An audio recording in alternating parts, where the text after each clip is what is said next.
you all for your service. Thank you for being here today. Regarding the JCPOA, would you or would you not agree that for such an agreement to work, the signatories to that agreement, the members of that agreement, must be telling the truth and acting in good faith? Mr. Haas?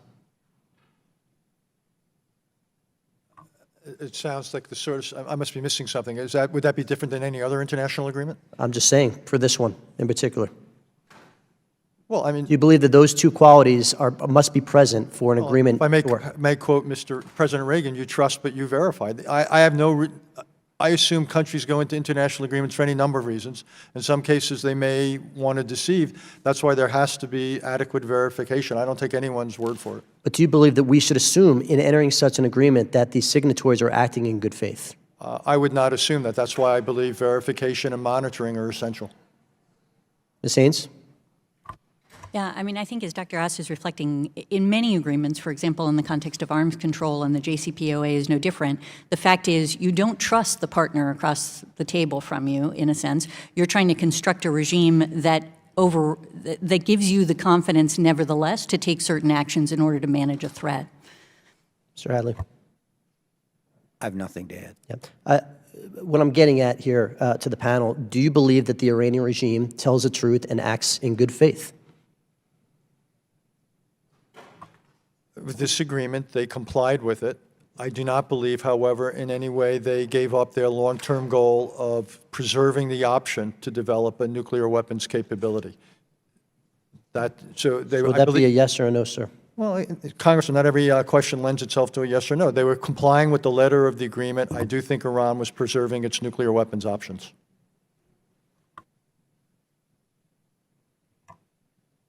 I think the whole construct around the JCPOA is to avoid a situation in which you have to rely on simply a statement from the Iranian government that says we're complying. We actually created the verification and monitoring regime just to deal with that issue and to provide us with greater insight so that we could credibly judge for ourselves whether or not compliance was occurring and rely on additional third parties like the IAEA to tell us. I think because there was so little trust in the Iranian regime, that is why a lot of members of Congress and others thought that the JCPOA was not adequate because it did not push off or totally eliminate the option of Iran to have a nuclear weapon.